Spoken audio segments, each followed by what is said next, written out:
folks, Rachel here from Beads by Verchiel, bringing you a tutorial on beaded KUMIHIMO earrings. So again, it's a way of using up your odds and end seed beads, and perhaps you want to try beaded KUMIHIMO but you don't really want to tackle a large project. So this is a really good one to start with. So welcome to all of you. I'm just going to show you a couple of samples. So it's lime green, you've got a cute little bead on the bottom, and you've got a cone on the top. Now I've got several different ways of finishing and styles on this one. For example, if you compare it to this one, I've actually got a gluing end on this one, but not on that one. Here's another style, so looking at cone ends and a little charm on the bottom, and again just popping a little ring at the bottom, and finally another beaded one with just a glue end at the top. So as you can see, we've got quite a few different types, but the principles are the same. Now, in terms of materials, this is Eslon. It's 1/2 mil thick, and this is what you use for beaded KUMIHIMO. I would recommend using size 8C beads. You're also going to need either a glue end like that one or a cone. If you're using a cone, you are going to need an eye pin so that it attaches itself, and obviously an earring hook. You're going to need a tag tie and some cotton. So we'll get started. So I'm going to measure 40 centimeters. So you don't need much. And I'm going to cut 4 lengths of 40 centimeters.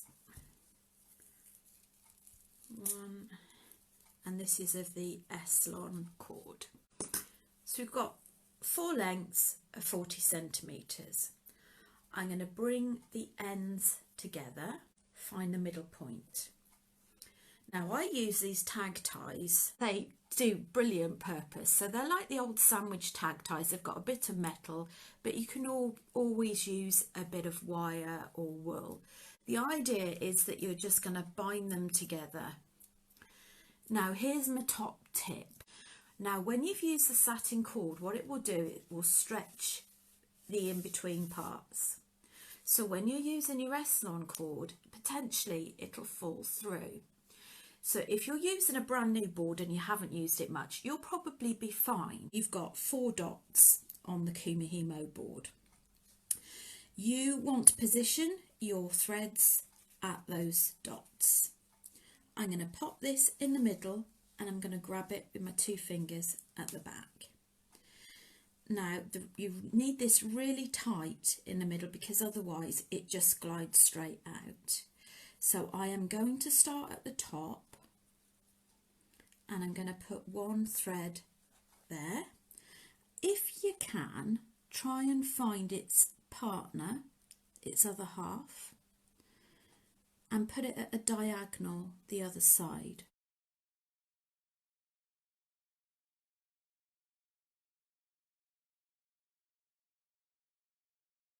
So can you see how you put them at a diagonal? That one there.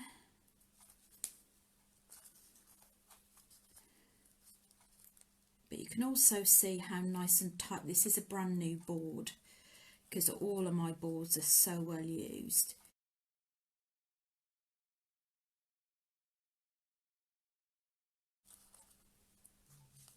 Okie dokie. So, want it nice and taut. First of all, we are going to be making, if I just showed you one I did earlier, so we're making this bit here, first of all.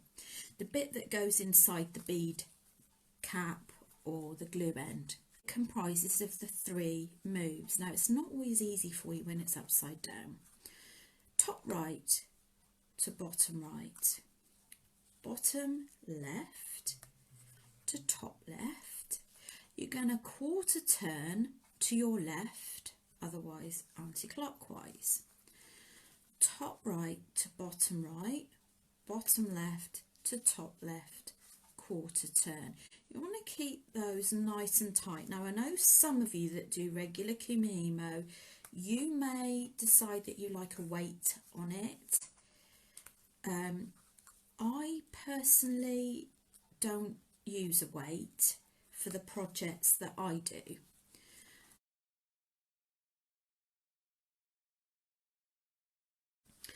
Now, if, for example, now I've got one like this one here, I've only got a tiny stump on that one, whereas on this one, I've got quite a long stump.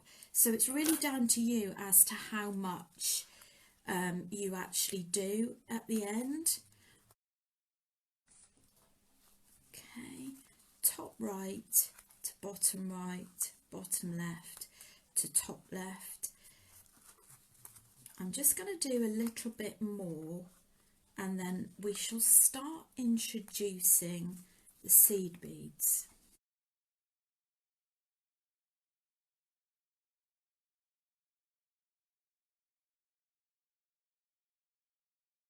Now I am going to make a partner to this one. So I've done as much as I want to do on the base there. You can always just tweak it a little bit, pull it out, just tighten up. Now, as I said, I'm going to be using size 8 seed beads. I think anything smaller is really tricky. Anything bigger, yeah, you can use that. You can play around with other things as well. Now, I also meant to say that you only start off on the 4 dots at the start and then it rotates into different places. With the size 8 seed beads, I've only actually weighed out 1 gram per earring. So I'm going to actually thread it one at a time. So I'm popping that on there. Now this is the key. When you drop it in, you need it to go under the one that crosses it. So just try and get up close. You see how that locks underneath and then pull it down. You do not want that to come out. And then, so you carry on exactly the same weave, but I'm adding a bead each time. Get the bead right underneath.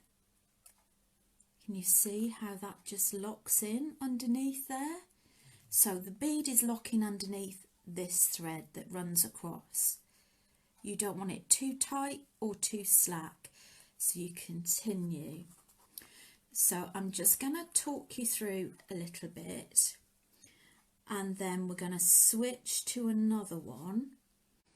So I'm literally just using the end. If you find it frays, nail varnish is a really good little tip to paint the ends with.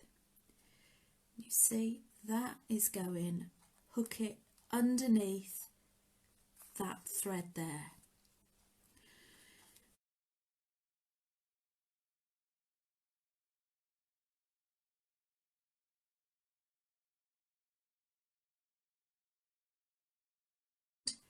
So it's really important you keep this in the centre, you keep it nice and taut but not so taut that you pull the beads out.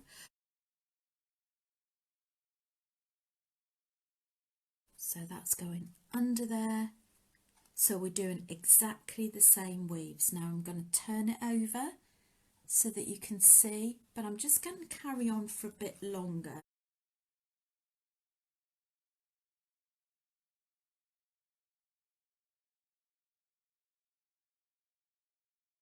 Okay, so that's where we are. Just turn that over. So it grows quite quickly. This is one I've done earlier. That's how much I've done. This is the earring. Like I say, it's about 1 gram. Doesn't take up an awful lot. The last little bit, I'm just going to show you how you finish off. Like I say, ignore all of the colourful bits on the board. It's exactly the same. So I finished on this one, adding all of my beads. What you want to do is you want to make enough end to either glue or add your cone. You want a nice tight sort of weave at the end as well, because if it's a bit thick, you're going to struggle to get the end caps on.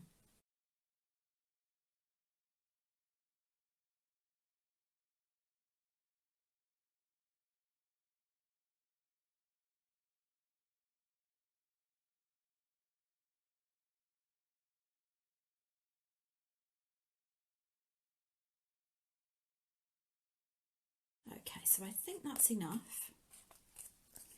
Also stretch that a little bit. So I don't know if you could see that.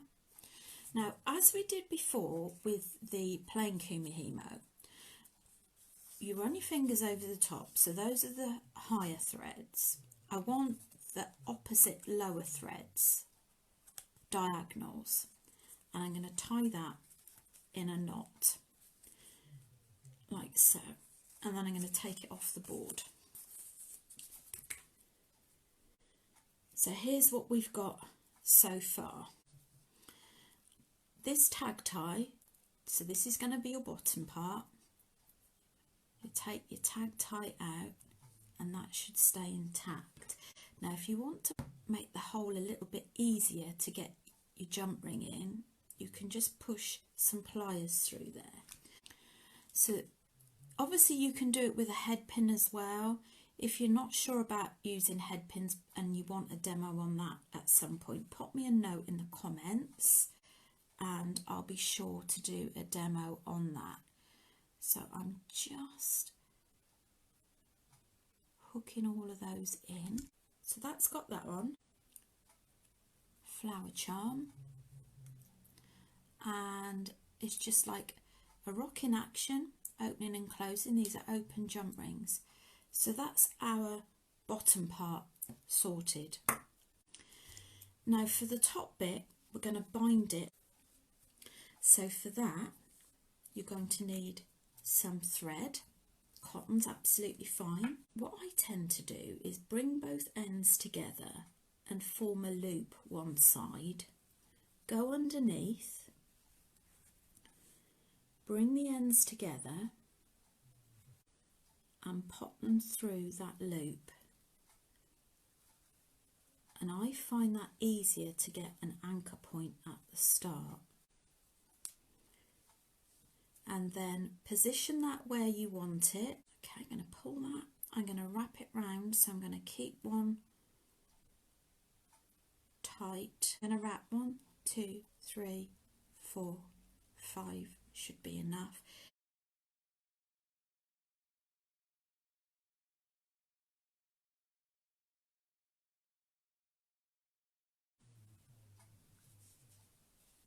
Another top tip, because this does come undone sometimes, is to paint the knot with nail varnish so that when you're trimming in a second, that won't come undone. So I'm going to undo some of this weave. I'm going to trim, give it a little haircut.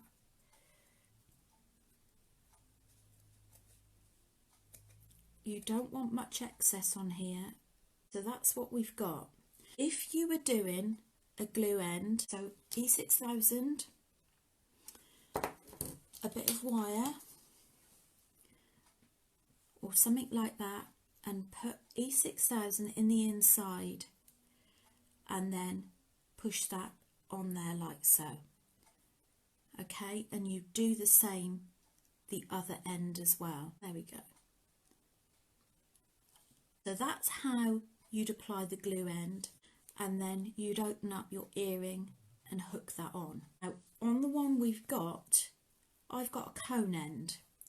So I'm going to show you how to do that. I'm going to use an eye pin, which is a type of jewellery making finding, and I'm going to just turn that a little bit, push it through the weave, there's your eye pin.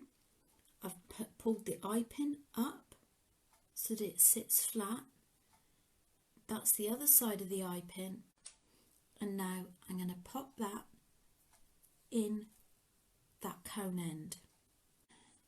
Obviously you don't need to do all of this with the glue end, you just simply glue and you're sorted. I'm going to turn it at a right angle with my chain nose pliers. Then I'm going to switch to my looping pliers and loop back. So for those of you that have made earrings, it's the same technique. And then with the earring, I am going to open up the earring. So just a small movement, bring it up, hook it into there and close it up. And there you have a nice neat finish. So just to show you, if you didn't want to do all that twisting and turning, you could just use the two gluing ends, but you'd glue it in the same way, and then you'd add a little head pin at the bottom. If there's any elements of these that you've not done and you want a tutorial, do let me know. We've learnt how to do beaded KUMIHIMO. We've learned how to do the one end with a cone. You know how to put glue ends both sides, or to pop a charm at the bottom with a cone end. So cone ends, glue ends, again, they're just terms for the pieces that you're using. But pop me a note in the comments, how did you find it? Did you feel comfortable with it? It's been great to have you. Take care. I'll see you soon.